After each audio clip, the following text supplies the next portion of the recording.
Have you ever felt that surge of frustration, or maybe even hope, when you hear a politician speak?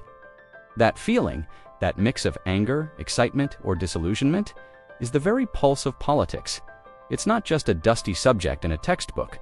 It's the invisible force that shapes our lives every single day. From the price of your morning coffee to the rights you hold dear, politics is the ongoing, often messy, conversation about how we should live together. And this conversation started a very, very long time ago. Imagine a small group of our earliest ancestors gathered around a fire. The hunt was successful, and now there's a mammoth to divide. Who gets the best cuts? The strongest hunter, the one who spotted the animal, the elders who can no longer hunt but hold the wisdom of the tribe, the families with the most children to feed. Right there, in that simple, crucial decision, politics was born. It wasn't about elections or parties. It was about power, resources, and justice. It was about creating rules to stop the strongest from just taking everything, ensuring the group could survive and thrive together. That's the raw essence of politics, the art of making collective decisions. As these small bands grew into tribes and then into the first settlements, the problems became more complex. You're not just dividing a single mammoth anymore. Now you have to manage land for farming. Who gets the fertile land by the river? How do we build an irrigation system that benefits everyone? How do we defend our village from raiders? These aren't questions one person can answer alone. You need a system. This is where the first forms of government began to emerge.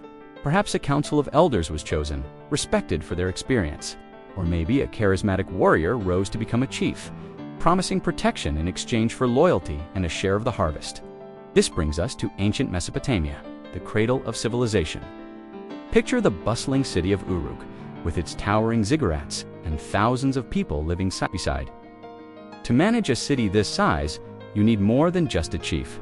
You need laws, scribes to record them, judges to interpret them, and soldiers to enforce them.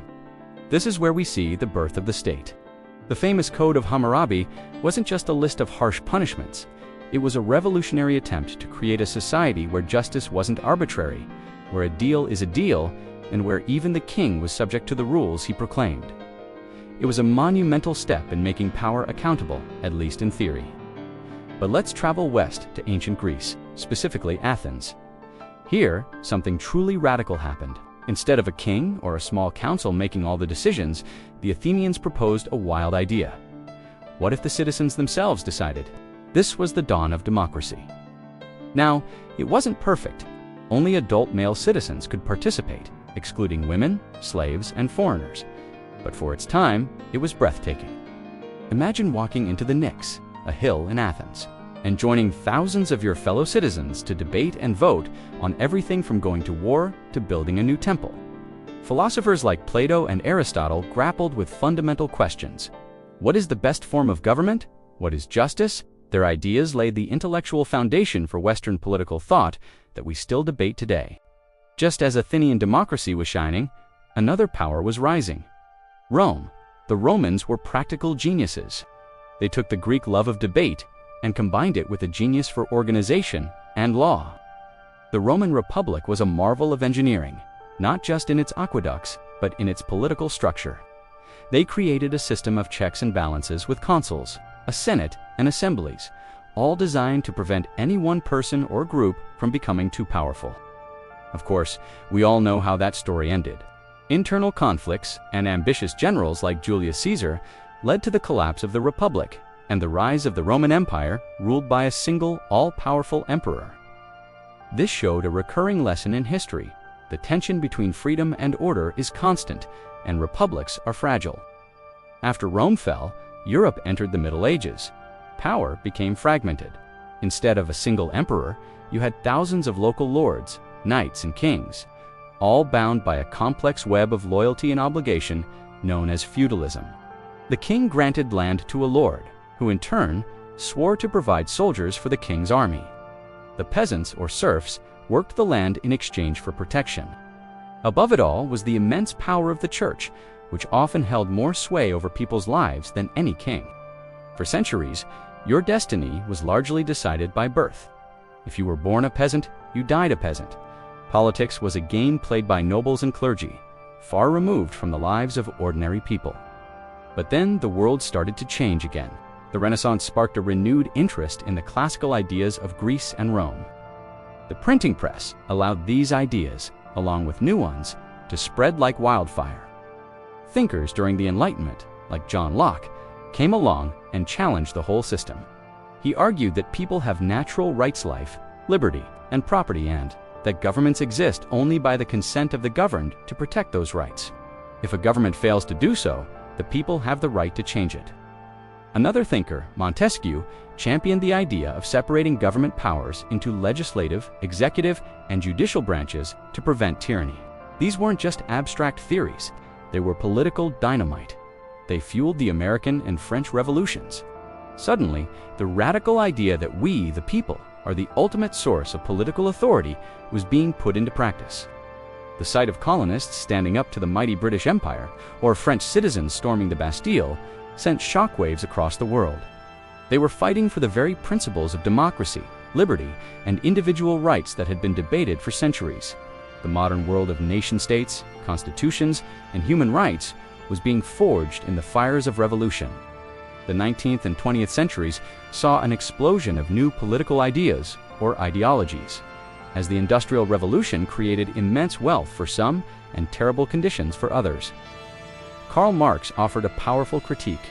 He saw history as a class struggle between the owners and the workers, and predicted a revolution that would lead to a classless communist society. At the same time, liberalism championed free markets, individual liberty, and democratic governance. Nationalism surged, uniting people based on shared language, culture, and history, leading to the creation of new countries like Germany and Italy. But also sowing the seeds of conflict. These powerful ideologies clashed dramatically in the 20th century. The world was plunged into two devastating world wars. We witnessed the rise of totalitarian regimes, fascism in Italy and Germany, and communism in the Soviet Union that crushed individual liberty in the name of the state or a collective ideology. These dark chapters served as a terrifying reminder of what can happen when political power goes unchecked and is used to divide rather than unite. In the aftermath of World War II, a new political chapter began. The world split into two camps in the Cold War. A global ideological struggle between the United States and its democratic allies, and the Soviet Union and its communist bloc. But we also saw the creation of international institutions like the United Nations, designed to prevent another global catastrophe and promote cooperation. The Universal Declaration of Human Rights was adopted, setting a global standard for how every person should be treated. And across Asia and Africa, the old colonial empires crumbled as people fought for and won their independence, creating dozens of new nations, each embarking on its own political journey. Today, politics is more complex and interconnected than ever. The internet and social media have transformed how we communicate, organize, and participate in political life. A protest can be organized in hours with a hashtag. Information and misinformation spreads across the globe in an instant. We face global challenges that no single nation can solve alone, like climate change, pandemics, and economic crises. These issues force us to rethink the very nature of sovereignty and cooperation. We still grappling with the same fundamental questions our ancestors faced around that campfire. How do we share our resources fairly? How do we ensure justice and security? How do we make decisions together in a way that benefits everyone? The story of politics is the story of us. It's a continuous, often difficult, but absolutely essential struggle to build a better world. It's not just for politicians in faraway capitals. It's in our communities, our workplaces, and our own homes. Understanding this long, complex history isn't just an academic exercise. It gives us the context to understand the headlines we read today. It equips us to ask critical questions, to challenge authority, and to participate more meaningfully in the decisions that shape our future. Because in the end, the next chapter in this incredible story will be written by all of us.